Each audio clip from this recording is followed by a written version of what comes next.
오늘은 저희가 정서적으로 건강한 영성이라는 주제로 우리가 마지막으로 하는 시간입니다. 그래서 여러분들이 잘 들으시고 또 부족한 부분들은 책에 다 나와 있기 때문에 여러분들이 책들을 통해서 또 큰 은혜 받으시기 바랍니다. 우리가 다음 주부터는 성품에 대해서 한번 공부를 했으면 좋겠습니다. 그래서 한 몇 주간 겸손이라든지 그다음에 뭐 교만, 또 관용, 배려, 뭐 여러 가지 성품들이 있을 것 같아요. 그래서 성경적으로 바라볼 수 있는 어떤 성품에 대한 정의를 통해서 우리 하나님 앞에 큰 은혜 받았으면 합니다. 여러분들한테 한번 질문해 볼게요. 그 교통수단이 많이 있잖아요. 근데 여러분들이 생각하기에 가장 위험한 교통수단이 뭐라고 생각합니까? 그래서 실제 어떤 교통기관에서 설문조사도 했고 또 실제 데이터도 연구를 했습니다. 사람들이 가장 위험한 교통수단이라고 생각한 것은 지금 여러분 마음속에 떠오른 거와 비슷할 거예요. 오토바이입니다. 오토바이가 가장 위험하고요. 근데 설문에서 두 번째로 위험하다고 느꼈던 교통수단은 비행기였습니다. 근데 결과는 어떻게 됐냐면 1위는 이 오토바이가 맞았어요. 근데 기준을 어떻게 뒀냐면 10억 킬로미터를 달렸다고 생각했을 때 사망률을 기준으로 한 거예요. 오토바이는 10억 킬로미터당 108명이 사고로 죽었다고 합니다. 근데 더 충격적인 결과는 여러분들이 매일 하루도 빠짐없이 오토바이를 탄다고 하면 여러분의 수명은 정확하게 23년입니다. 오토바이를 매일 탄다면 여러분은 23년만 살 수 있는 거예요. 그만큼 위험한 겁니다. 두 번째 위험한 수단은 여러분들이 잘 아마 맞추는 사람이 없을 건데 보행입니다. 보행.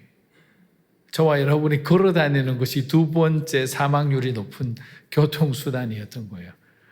깜짝 놀랐을 거예요. 아마 맨 뒤편에 있을 건데 10억 킬로미터당 54명이 죽는다 합니다. 물론 선진국, 후진국에 따라 이 데이터가 굉장히 많이 달라집니다. 세 번째는 자전거입니다. 자전거도 44명이나 죽으니까 굉장히 많이 죽죠. 네 번째부터는 사망률이 확 떨어지는데요. 네 번째는 자동차입니다. 그리고 다섯 번째는 배, 여섯 번째는 기차, 일곱 번째가 버스예요.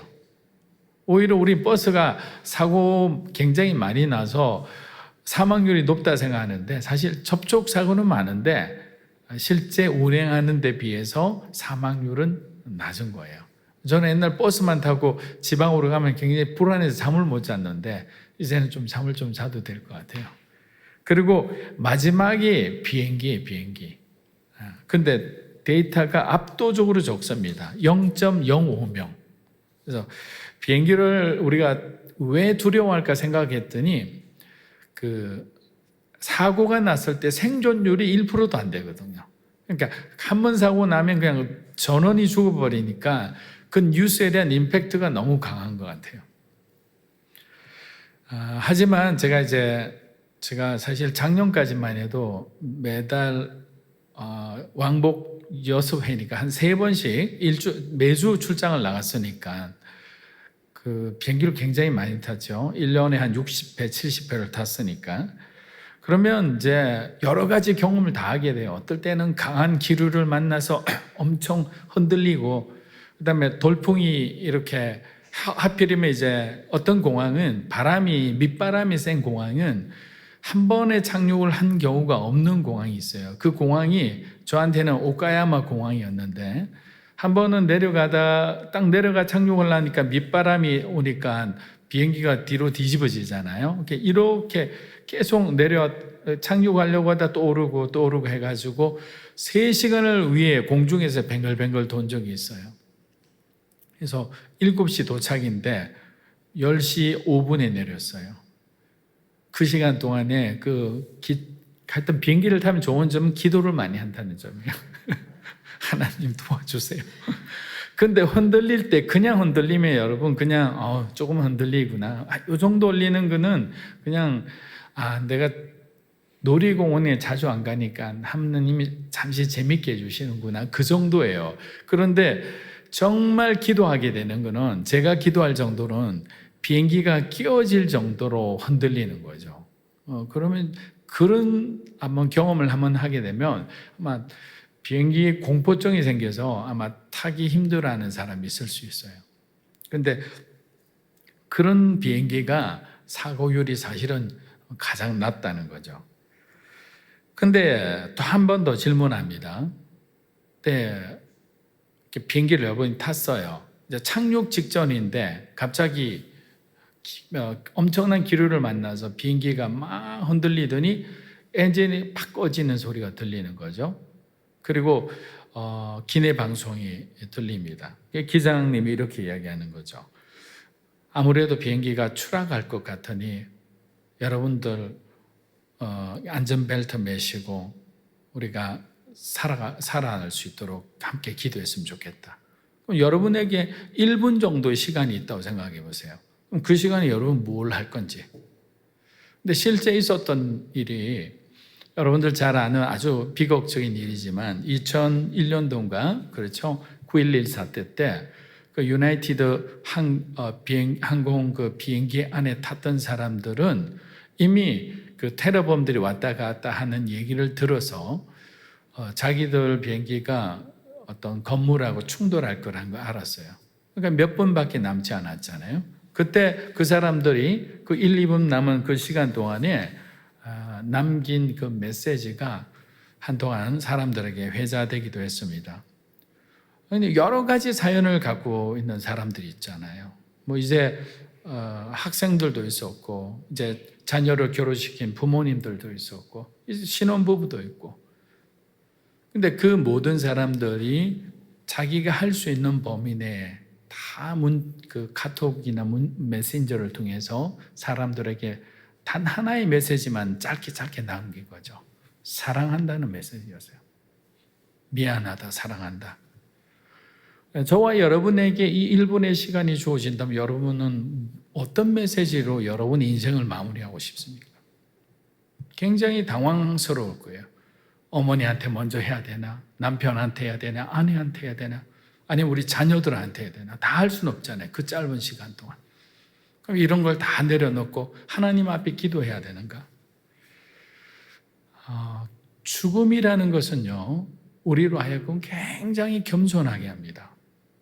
죽음은 공평한 거잖아요. 누구에게도 다 동일하게 겪을 수밖에 없습니다. 그래서 어떤 끝이 있는 인생, 우리의 끝을 인정하기 시작하면 그 다음부터는 우리의 몸과 마음은 가벼워지기 시작하는 거죠. 소유로부터 가벼워지기 시작합니다. 사람들로부터 자유로워지기 시작하는 거죠. 명예 이런 거를 추구하지 않는 거죠. 왜? 그 죽음을 다루고 있는 분에 대한 관심으로 초점이 맞춰지거든요. 그럼 그 사람이 죽음의 권세를 갖고 있다면, 다른 말로 사망의 권세가 있다면 그분의 생명의 권세도 그분이 가지고 있잖아요. 그러면 어떻게 되겠어요? 그분을 의지하고 그분을 믿게 되는 거예요. 신앙이라는 것은 결국 그래서 가장 원색적으로 보면 죽음으로부터 시작할 수 있다는 거예요.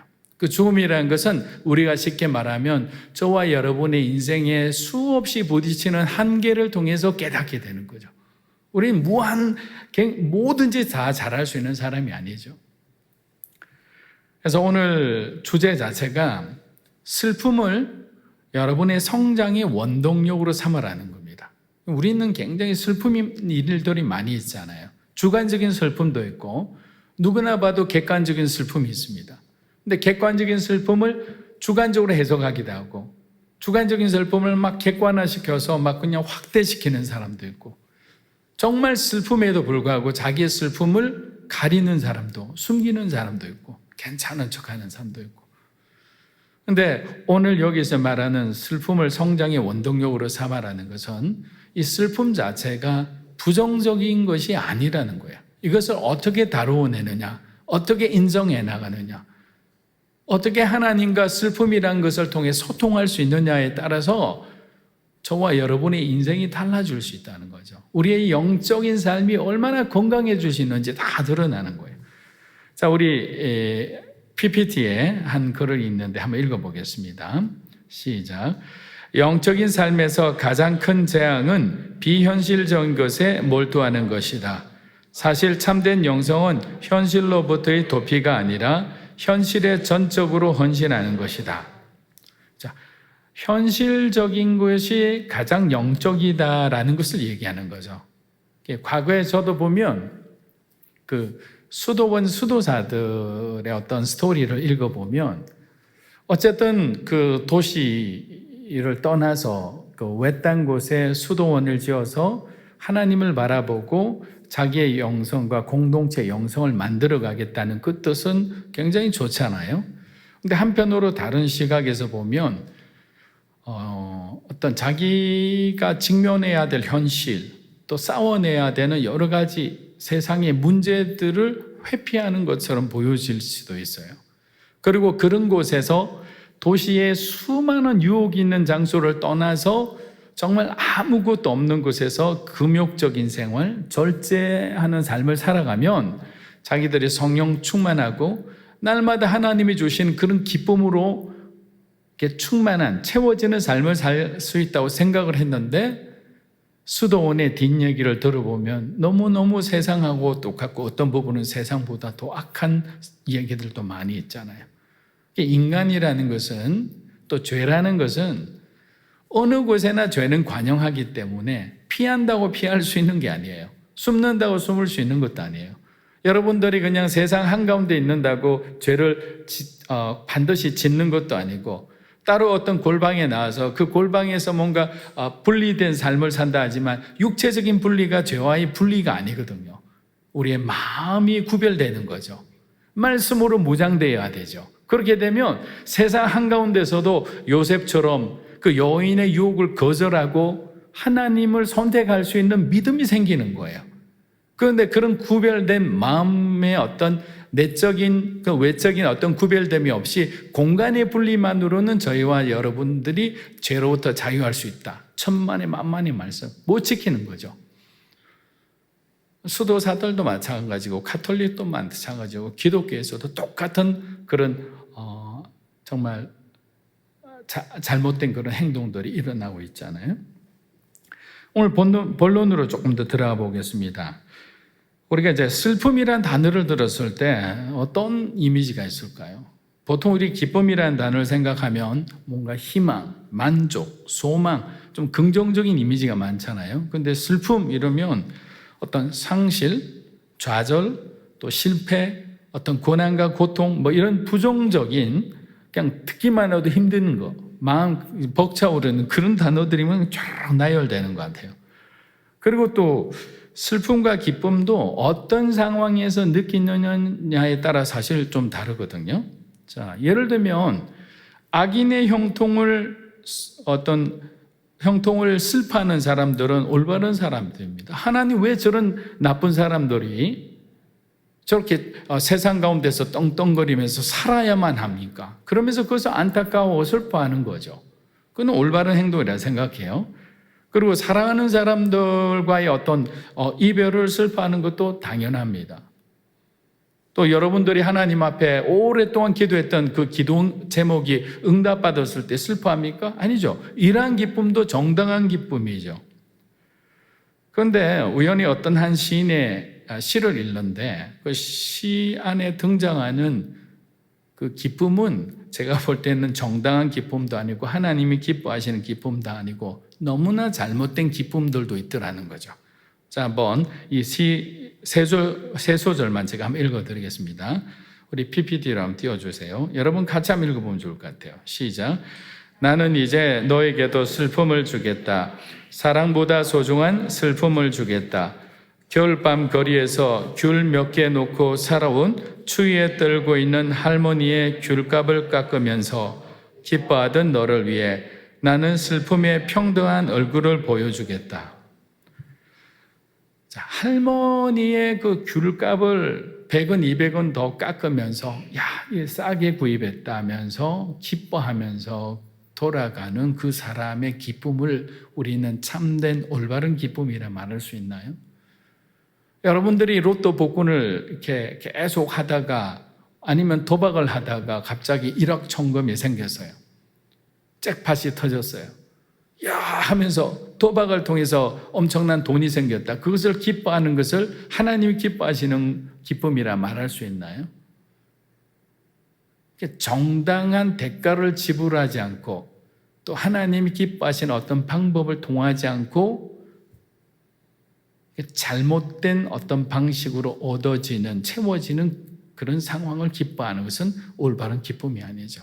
그래서 자기 어떤 전자제품이나 아니면 어떤 개인적인 부분에 대해서는 막 수십만 원, 수백만씩 쓰면서 꼭 시장 가면 인색한 사람들이 있어요. 여러분들 시장 가서는 절대로 깎지 마세요. 웬만하면 그냥 그려리나. 여러분 손해봐야 그래서 500원, 1000원인데 그분이 500원, 1000원 더 벌어가면 얼마나 좋아요. 왜냐하면 그들에게는 자녀들이 있잖아요. 그렇게 고생해서 버는 어머니를 통해서 그들이 공부를 하게 되는 거예요. 먹고 살게 되는 거잖아요. 저는 가까운 거리 택시도 잘 안 타요.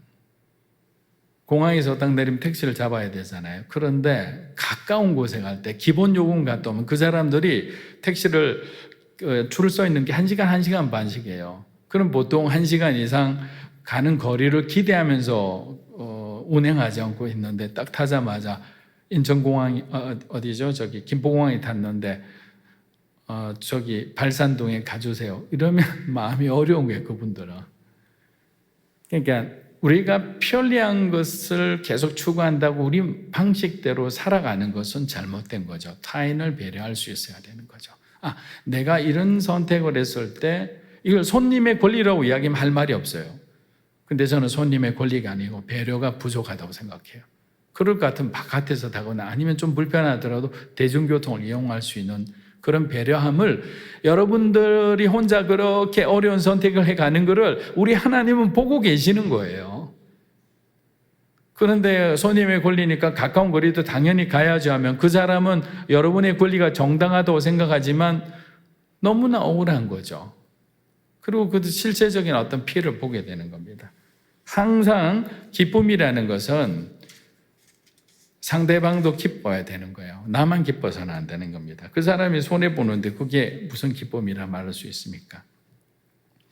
자, 예수님의 죽음은 어떤 일이죠? 슬픈 일이에요. 죽음 자체만 보면. 그런데 동시에 기쁜 일이에요. 왜 그렇습니까? 제자들 중 대부분은 십자가의 죽음의 소식을 들은 후 자기들의 생업이 현장으로 복귀했어요. 여러분 복음서 보면 그래요. 그게 아주 미스터리 중에 미스터리예요. 3년 동안 예수님과 함께 갔잖아요. 예수님이 말씀을 직접 들었잖아요. 그 가르침을 받은 자들이, 수많은 기적의 현장에서 기적을 체험한 사람들이, 그 사람들이 십자가의 죽음을 목격한 다음에 그들이 생업의 현장으로 갔다는 것은 지금까지 예수님이 말씀한 것을 하나도 마음에 두고 있지 않다는 얘기와 마찬가지잖아요. 부활을 믿지 않는 거와 마찬가지잖아요. 우리도 마찬가지예요. 교회를 다니고 말씀을 듣고 성경 공부하고 여러분들이 1:1 양육자로 양육도 하고 이런 어떤 성경적인 신앙적 행위는 반복적으로 하는데 우리의 삶에 실제적으로 문제가 닥쳤다. 결단이 필요할 때, 순종이 필요할 때 순종하지 않는다. 결단하지 않는다. 제자들과 다 십자가 앞에서 도망간 제자들하고 다를 바 없죠. 얘들은 예수님께 3년간 가르침을 통해 사명을 받은 자잖아요. 다락방 강화라고 예수님 돌아가기 일주일 전에는 아주 밀접하게 그들과 함께 생활하면서 하나하나 다 가르쳐 주셨거든요. 요한복음서에 다 나오잖아요. 사복음서에 다 나와요. 근데 왜 도망갔을까? 저는 이렇게 생각합니다. 자신들의 기대와 다르게 예수님이 죽으셨기 때문에 슬퍼한 거예요. 기대가 꺾이자 슬픔이 밀려옵니다. 슬픔이 밀려오니까 불안과 두려움이 몰려왔어요. 예수님과 함께 다니며 모든 사람들의 스포트라이트를 받을 때는 어떻게 했는지 한번 상상해 보세요. 자기가 마치 수제자인 것처럼 막 으스댔을 거예요. 왜냐하면 예수님은 귀신도 쫓으셨고 안전뱅이도 일으키셨고 봉사도 눈을 뜨게 하셨고 어마어마한 일들을 하셨잖아요.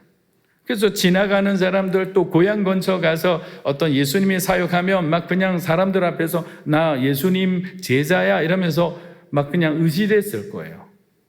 근데 일순간에 변하는 거죠. 예수님 죽으시자 하루도 지나지 않아 그들은 공개적인 장소를 피해서 자신의 고향과 일터로 돌아갑니다. 사실 돌아간 게 아니고 숨었던 거죠. 자신들을 누군가가 알아볼까 봐. 하루 전만 해도 그냥 사람들 앞에 그냥 의시되면서 좀 나 좀 알아봐 주세요. 나 예수님과 가장 가까운 12제 중에 한 사람이에요 라고 했던 사람이 근데 주님이 부활하고 난 뒤에 그들의 인생은 달라지는 거죠. 그래서 예수님의 죽으신 사건을 그 부활하고 연결해서 바라볼 수 있다면 이건 슬픈 사건이 아니라 어마어마한 기쁨의 사건인 거죠. 그래서 저와 여러분의 인생 가운데 어떤 일을 여러분들이 겪고 있다면 겉으로 보기에는 외적으로는 굉장히 슬픈 일이에요. 여러분에게 굉장히 애통한 일이에요. 고통스러운 일이에요. 그런데 그 일이 십자가의 사건이 아니라 부활의 사건이 될 수도 있는 거예요. 그래서 우리 영적으로 모든 것을 바라봐야 된다는 거예요. 여러분이 영적인 눈을 갖고 여러분이 직면하고 있는 그 일들을 하나님의 관점에서 보기를 주의 이름으로 축원합니다. 그렇게 보면 부활의 영광이 보이는 거죠. 슬픔이 아니라 슬픔이 변하여 우리의 삶에 하나님이 기쁨을 주시는구나라고 생각하는 거죠. 그래서 슬픔 가운데서도 기쁨과 소망의 삶을 살아갈 수 있다. 그런데 만약에 우리가 그 의미를 깨닫지 못하면 어떻게 될까요? 계속 슬픔에 쌓인 채 저와 여러분은 자기의 슬픔을 포장하고 위장하고 방어하고 갈등을 해결하고 피하는데 급급할 거예요. 그래서 정상적이고 건강한 인간관계가 이루어지지 않습니다. 왜? 일단 내가 슬픔을 당하고 있다는 것은 다른 사람에게는 부정적인 뉴스거든요. 자기한테 안 좋잖아요. 어떤 좋은 일이 일어나면 그 사람이 관심을 받지만 계속적으로 집안이나 어떤 실수와 사건들이 일어난다면 문제아로 낙인 찍히죠. 군대에서는 그냥 고문관이 되는 거예요. 그럼 주변에 좋은 사람이 없잖아요. 그러니까 자기 자신을 자꾸만 변호하기 위해서 방어하는 거죠. 그런데 예수님이 제자들에게 미리 이런 말씀을 한 구절이 있더라고요. 요한복음 16장 20절에서 21절 우리 한번 읽어보겠습니다. 시작. 내가 진실로 진실로 너희에게 이르노니 너희는 곡하고 애통하겠으나 세상은 기뻐하리라. 너희는 근심하겠으나 너희 근심이 도리어 기쁨이 되리라. 여자가 해산하게 되면 그때가 이르렀으므로 근심하나 아기 낳으면 세상에 그 고통을 다시 기억하지 아니하느니라. 예수님은 이미 제자들과 주님을 따랐던 사람들이 십자가 사건 후 근심하고 슬퍼하실 것을 잘 알고 이미 이 말씀을 주셨어요. 그런데 제자들은 기억하지도 못하고 깨닫지도 못했던 거예요. 또 예수님은 임산부 예를 들잖아요.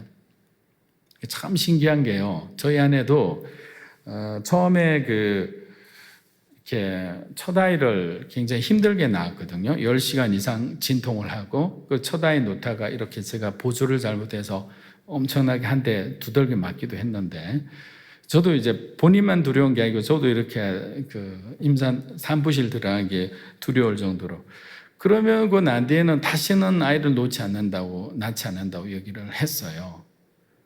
근데 시간이 지나니까 희한하게 신비로운 것 같아요. 아팠다는 기억은 나는데 그 고통이 잘 기억이 안 난대요, 구체적으로. 그러니까 다시 낫는 거예요. 어떤 정신적인 어떤 고통들은 여러분, 예를 들면 어떤 칼날 같은 어떤 사람의 말, 그리고 여러분들 아주 경멸하고 무시하는 그런 아주 돌변한 그런 태도, 여러분들이 힘과 영향력이 있을 때 밑에서 정말 아부하던 사람이 여러분이 아무것도 없는 정말 빈털터리가 되자 그 사람들이 돌변하는 그런 모습들을 한번 상상해 보세요. 예전에 제가 알던 분은 그 중소기업은행 동경 지점장이었어요. 제가 몇 번 말씀드린 적이 있는데 근데 그 지점장이었던 그분이 하루에 전화만 일본 쪽이든 한국 기업 쪽이든 막 수십 통에서 전화를 받을 수 없고 골라받을 정도였거든요. 이제 은퇴하기 직전에 저를 만나 저녁을 먹었어요. 당시 제가 일본 CGM 본부장이었으니까 본부장, 내일 사람들이 한 통도 전화 안 하면 어떡하지? 그래도 그냥 많이 베푸셨으니까 사람들이 찾아오는 사람들이 있을 거예요. 그래도 혹시 모르니까 오후 한 2시나 3시쯤 전화 한 통 해줘 그래도. 그러고 난 뒤에 헤어졌어요. 근데 저는 이제 바빠서 막 정신없이 하다가 오후 한 4시 정도 된 거예요. 전화 드려야 되는데. 그래서 전화를 딱 했더니 첫 말이 그냥 우는 목소리로 본부장 하는 거예요. 그게 왜 그냥 지금 이 통화가 첫 통화야 이런 거예요. 그러면서 만나서 얘기하면서 세상 인심이 얼마나 무서운 건지, 저와 여러분이요, 현역에 있을 때, 힘이 있을 때, 재산이 있잖아요. 영향력 있으면 사람들이 오지 말라고 해도 좋은 사람이든 이용해 먹을 사람들 다 모여요. 그러나 아무것도 없다고 생각하면 관심이 없어요. 그런데 여러분이 정말 하나님이 훈련 가운데서 빈털터리 같은 광야의 인생을 살게 하시는데, 그때 여러분 옆에서 여러분을 지지해주고 도와주는 사람이 진짜 여러분의 변하지 않는 하나님이 붙여주신 동역자예요. 그렇게 분별해야 돼요. 여러분이 잘 나갈 때 옆에서 도와드리겠습니다, 함께 하겠습니다, 아니에요. 그래서 저 뒤에 계신 오일기 목사님은 대단한 분인 거예요. 아무것도 없는 사람하고 같이 하잖아요. 큰 괴를 갖고 있는데 와서 동역하겠다 자원하는 사람보다는 광야 같은 허벌판에 아무것도 없는 데서 하나님만 바라보는 믿음으로 사는 교회잖아요. 여러분의 인생 가운데도 그런 사람들이 있게 되기를 주의 이름으로 축복합니다. 피터 스카라지로 목사님은 그러면 우리가 어떤 슬픔의 현실을 왜 인정하지 않고 자꾸 피해가고 부정하는지, 그 여러 가지 방어막들이 있다고 얘기해요. 근데 이 방어막을 제거하지 않으면 영적으로나 정서적으로 성장할 수 없다고 아주 단언을 하고 있어요. 한 4가지 정도만 제가 오늘 소개하고자 하는데, 먼저 PPT로 한번 띄워주세요. 4가지 있는데, 첫 번째가 부정하다, 그러니까 deny 하는 거죠. 두 번째는 책임 전가, 세 번째는 자책하는 거, 네 번째는 합리화하는 거예요. 첫 번째 방어막, 이 부정이라는 것은 뭐냐면 현실적으로 사실 고통스러운데 자기 자신은 그 고통을 인정하지 않는 거예요. 예를 들면 이런 거예요. 회사에서 갑자기 부당한 해고를 당했어요. 그럼 얼마나 억울하고 슬픕니까? 사람들이 위로를 하러 와요. 굉장히 자존심 강한 사람이거든요. 위로를 해요. 어떻게 하면 좋겠니? 왜 이렇게 되니? 이러면 너무너무 슬픈데도 겉으로는 괜찮은 척. 괜찮아. 사실 나 여기 회사 다니기 싫었어. 지금 다른 데 지금 알아보고 있는 중이야. 걱정하지 마. 잘 될 거야. 그리고 돌아서서는 너무 억울해하고 하나님 앞에 울면서 기도하고 자기 있는 대로 고백하는 거죠. 그 친구한테 얘기하는 거죠. 같이 울면서 나도 이해 못하겠다고. 그동안 참고 참았는데 이렇게까지 할 줄 몰랐다고. 기도해서 날 위해 좀 기도해달라고. 그런데 이런 자꾸만 어떤 사실, 현실 인식이 없이 부정하고 계속 자기가 그 현실에서 빠져나오기 시작하면 올바른 어떤 슬픔을 해결하지 못하면 건강한 기쁨을 가지고 살 수가 없는 거예요. 두 번째는 책임 전가예요. 사실 만약에 해고를 당하는 게 자기 자신에게 원인이 있다고 생각을 해보세요. 그런데 그 원인이 있는데도 끝까지 사장과 리더십과 동역자, 함께 동료들에게 모든 탓을 돌리는 거죠. 해고의 상황까지 이런 자기 행동에 대한 책임을 지지 않는 거. 이것도 하나의 아주 무시무시한 방어막이라는 거죠. 세 번째는 반대로 너무 자책하는 사람도 있어요. 트리플 A형들. 지나치게 소심한 사람과 자존감이 낮은 사람들이 이런 어떤 자책형이에요. 그래서 자기 때문에 그냥 회사가 어려워졌다, 공동체 어려워졌다, 손이 자기 때문에 엉클어졌다, 이러면서 막 계속적으로 그냥 자기를 자책하는데 빨리 자존감이 회복돼야 됩니다. 이것은 올바른 것이 아닙니다. 겸손한 것이 아니에요. 자기가 잘못한 부분에 대한 책임만 가지면 되는 거예요. 그리고 공동체적 책임을 가지고 그 문제를 해결하려고 나가야지. 그냥 사장님 제가 잘못해서 제 책임인데 제가 그만두겠습니다. 뭔가 의로워 보이지만 무책임한 거예요. 그리고 네 번째는 합리화하는 거예요. 합리화. 일이 제대로 돌아가지 않을 때나 잘 될 때나 그 사이에 들어가서 적절하게 타협하면서 잘 될 때는 자기 자신을 내배치고 못 될 때는 어떤 그 상황과 어떤 환경 탓으로 돌리면서, 그러니까 이런 사람하고 대화할 때는 가장 힘듭니다. 왜냐하면 모든 것을 누구의 탓으로도 돌리고 또 받아들이는 것처럼 보이는데 결론은 결국에는 또 다른 사람 잘못이고, 이런 합리화하는 사람은 오히려 책에서 이렇게 표현해요. 현실 인식이 없다는 거죠. 지혜로운 사람이 아니라는 겁니다. 저는 이런 사람은 어떤 복음에 비유하면 성령 하나님 앞에 막 우리는 활활 타올라야 되거든요. 태워져야 돼요. 완전히 쟤처럼. 그러고 난 뒤에 새롭게 하나님이 우리를 새로운 피조물로 만들어 가는데, 태워지지 않고 복음에 걸린 사람들이에요. 걸리면 어떻게 돼요? 연기가 나잖아요. 눈이 맵죠? 불이 피지가 않아요. 젖은 나무는. 마치 이런 어떤 자기의 어떤 자기 의와 자기 셀프 피티라, 자기 동정, 연민, 여기에 그냥 쩔어 있는 사람들이에요. 그래서 아무리 하나님의 말씀이 들어가도 활활 타오르지 않고 타는 듯 말 듯 하다가 계속 연기만 나고, 결국 그거는 자기 자신도 어려워하고 주변에 있는 사람도 힘들게 만드는 스타일이죠. 그래서 이러한 건강한 영성을 방해하는 것들이 있다면 저와 여러분 완전히 던져버릴 그런 각오를 해야 되는 거죠. 그리고 여러분의 멘토나 영적 리더에게 이러한 말을 하게 되면 단단히 꾸짖어 달라고, 훈계해 달라고 부탁을 해야 되는 거예요. 그렇게 찾아갈 수 있는 용기가 있어야 되는 거죠. 여러분, 자기 자신의 모습을 좋은 것만 보여주면 그 사람이 좋아할 것 같죠? 그러면 오히려 안 믿어요. 인간적이지 않잖아요. 저 사람 뭔가 있어. 뭔가 고민이 있고 그늘이 있는데 그 그늘을 안 보여주는 거예요. 저는 항상 그 사람하고 일을 할 때, 또 제가 사람을 뽑을 때 기준이 뭐라고 했죠? 그 광야의 시간과 경험이 있느냐. 그 사람이 이 광야라는 시간을 통해서 하나님을 이곳에서 만난 경험이 있다. 그럼 그 사람은 하나님이 쓰시는 사람이거든요. 지금 어느 정도 광야를 통과한 지 얼마 안 됐으면 아직 상처도 있고 아직 뭐 이렇게 몸이나 마음이 회복이 안 됐잖아요. 그럴 때 잘 옆에서 도와주면 되는 거예요. 근데 그런 어떤 하나님을 만난 경험이 없는 사람은 결국 자기 중심으로 살아갈 수밖에 없는 거예요.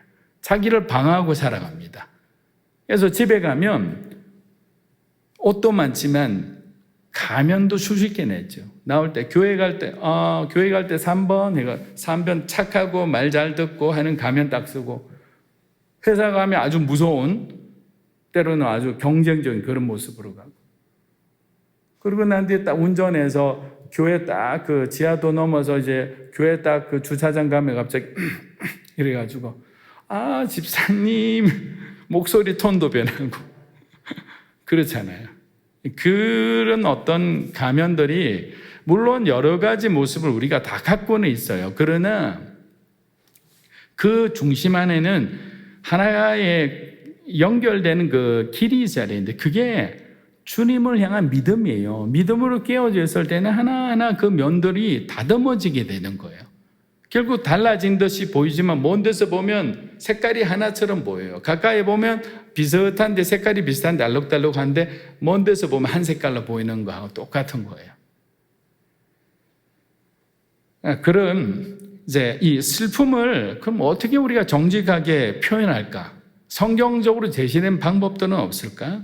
책에서는 4가지로 소개하는데 저는 오늘 2가지만 소개하겠습니다. 첫째는 자신의 분노와 아픔에 여러분들이 주의를 기울여라라는 거예요.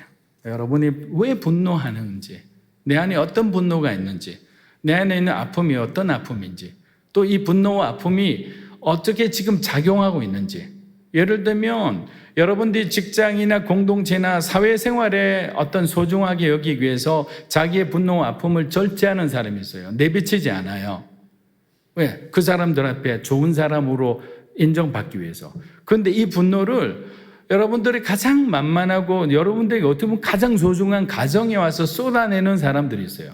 그런 아이들도 있어요. 바깥에서는 막 시달려 오다가 집에 오면 그냥 자기 안에 있는 그런 분노, 억압된 것들을 막 부모님들이 형제들한테 막 쏟아내는 사람들이 있어요. 통제가 안 될 정도로. 반대로 그런 폭력적인 남편이나 아버지가 있죠. 회사 스트레스를 그냥 자기 자녀와 아내에게 푸는 거죠. 너무너무 잘못된 거죠. 왜? 슬픔과 분노가 조절이 안 되고 해결이 안 돼서 그래요. 하나님 앞에 정직하게 이거를 풀려지지가 않은 상태죠. 교회에서는 이런 것들이 있어요. 여러분 잘 들어보세요. 자신의 감정에 솔직히 반응하는 사람들에 대해서 불편해합니까? 불편해하지 않습니까? 교회는 불편해합니다.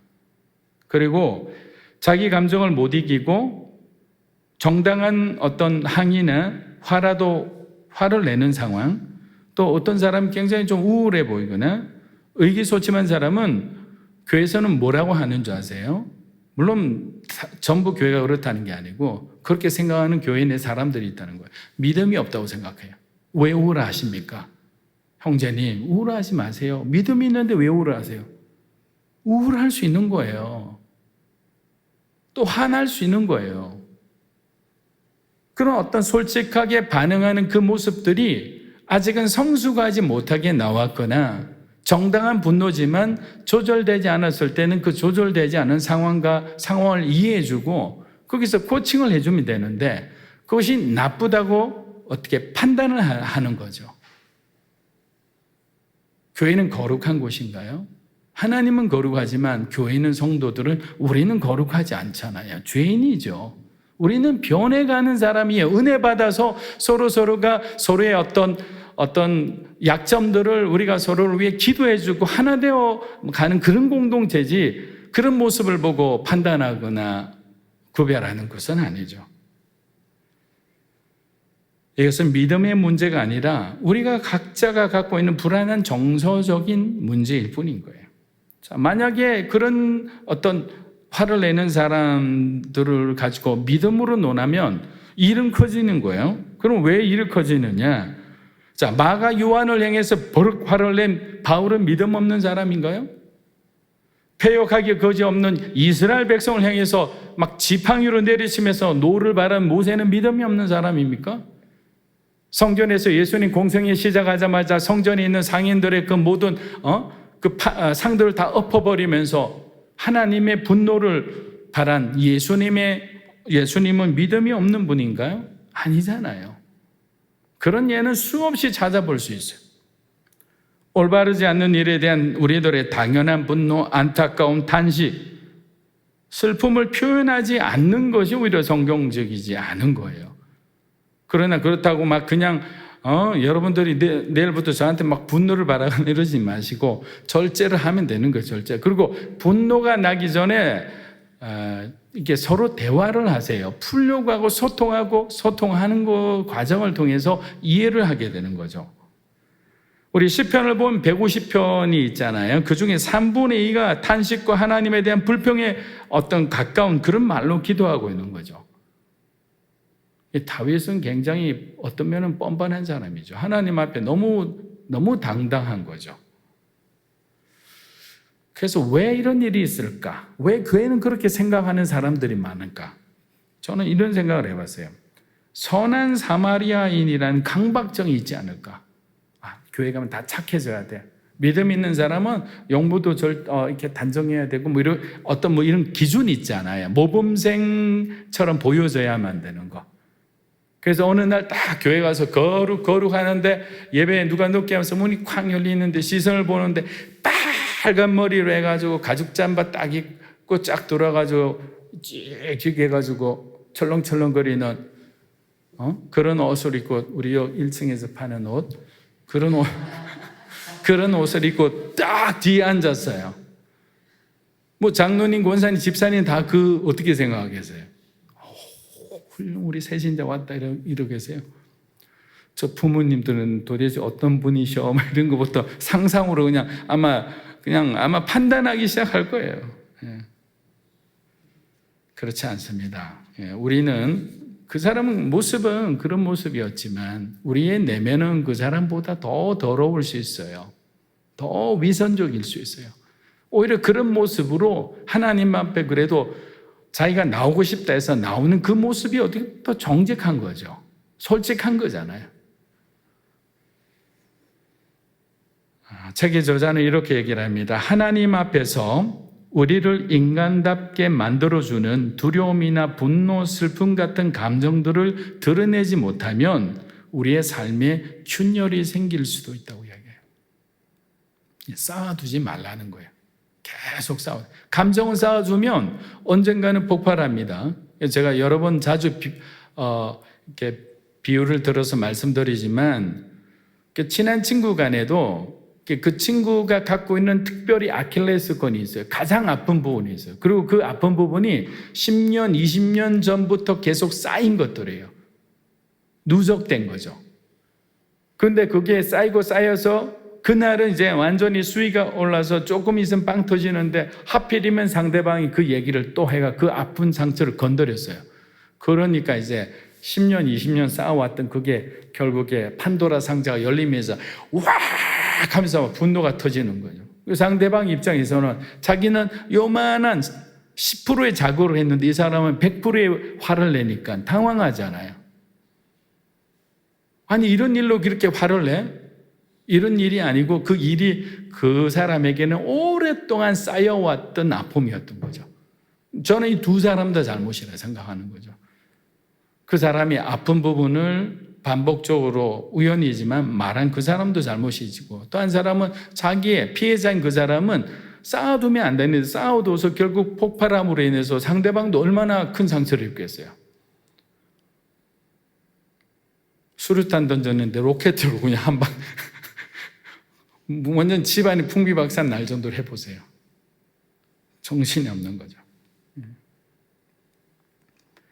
우리가 좋은 그리스도인이 되겠다고 자신의 불편한 감정들이 있는데도 숨기고 계속 누르고 그렇게 지내면 안 됩니다. 어느 날 빵 터지는 거예요.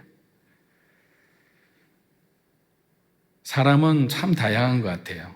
민감한 사람이 있고 또 둔감한 사람이 있고 근데 이런 것도 다 성향의 차이거든요. 자, 리더 입장에서는 여러분들이 직장에 어떤 곳에 가면 리더가 되고 팔로워가 되잖아요. 리더 입장에서 보니까 어떤 사람이 좋아요? 순종 잘하는 사람 좋잖아요. 근데 불순종하는 사람도 어떻게 여러분들이 잘 품을 수 있을까? 그 부분에 대한 것도 하나의 하나님이 우리에게 주시는 훈련인 것 같아요. 12제자도 얼마나 색깔이 다양했습니까? 주님이 우리에게 주신 메시지는 그 12제자, 그 사람 다, 유다를 빼고 다 사용하셨다는 거예요. 그리고 그들이 성령받은 다음에 그들의 인생은 하나님을 위해서 헌신한 인생이었어요. 다 선교해서 사도 요한만 빼고. 왜 선교 안 했을까? 사명이 달랐던 겁니다. 그런데 여기서 또 하나 재미있는 게 뭐냐면요. 근데 이런 사람들이 겉으로 예를 들면 이제 가면을 쓰고 이렇게 감정을 표출은 안 하잖아요. 노골적으로. 그런데 아주 은밀하게 표현을 한다는 거예요.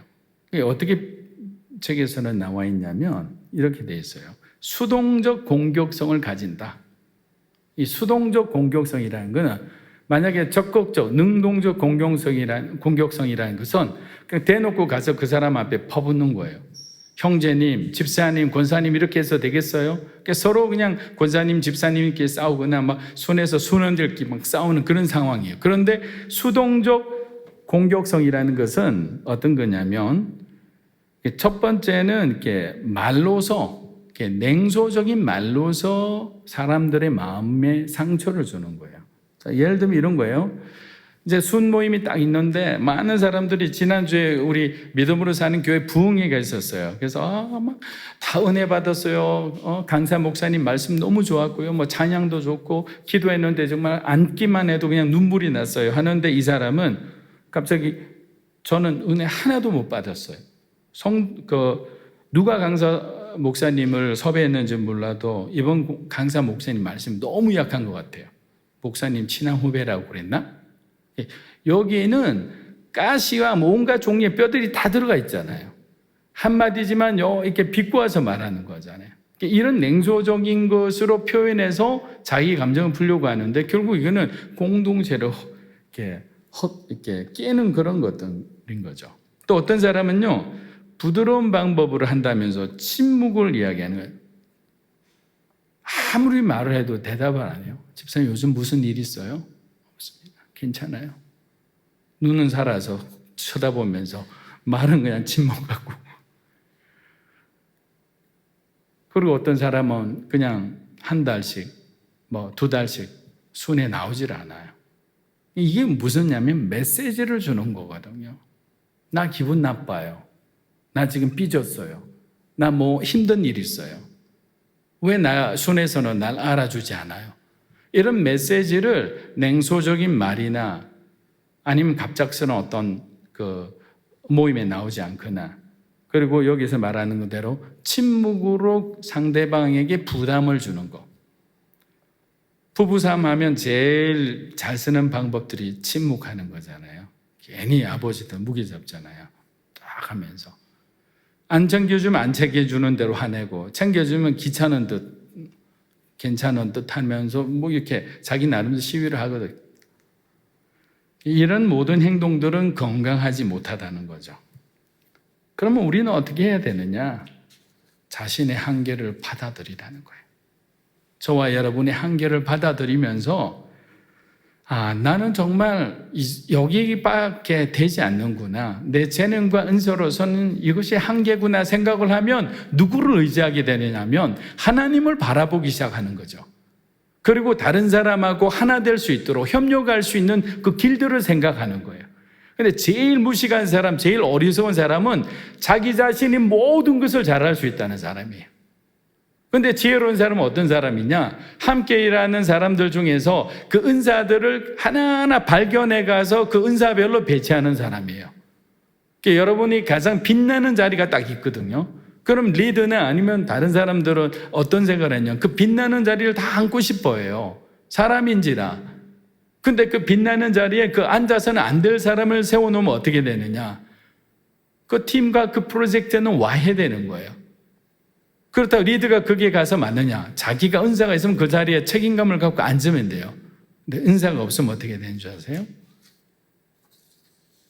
그 자체가 어려운 상태로 빠지는 거죠. 그리고 그 팀원들 안에 분열이 되는 거죠. 그런데 막 이제 온 지 얼마 안 된 사람이라도 그 프로젝트에 가장 맞는 사람이 있다면 그것을 세울 수 있는 그런 어떤 지혜가 있는 사람이 진정한 리더인 거죠. 결국 한계를 안다는 것은 자기 자신을 하나님 앞에 정확하게 알고 있는 사람이고, 지금 우리가 일하고 있는 이 현실의 영역에서 하나님이 한 사람 한 사람 어떻게 보고 있는지 하나님의 관점을 갖고 있는 사람인 거죠.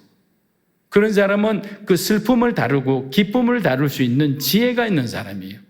저는 여러분들의 삶 가운데서 내가 한계가 있다는 것이 부끄러움이 아니라는 것을 여러분들이 먼저 인식하기를 축복합니다.